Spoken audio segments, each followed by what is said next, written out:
এভিয়াস আসসালামু আলাইকুম। তো আপনারা সবাই কেমন আছেন? আশা করি অনেক অনেক ভালো আছেন। তো আজকে আশা করি আপনারা সবাই ভালো আছেন। তো আজকে নতুন ভিডিও নিয়ে আরেকটা হাজির হয়েছে আপনাদের সামনে ট্রাক্টর ভিডিও থেকে আরেকটি নতুন ভিডিও নিয়ে আপনাদের সামনে হাজির হয়েছে।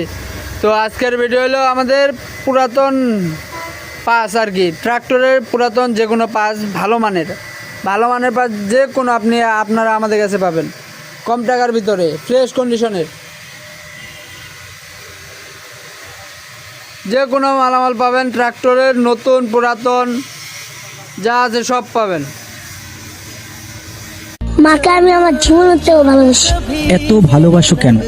ভালোবাসি, মায়ের জন্ম দিছে, পালছে, বড় করছে, মায় না খায়া আঙ্গুরে খাওয়াইছে।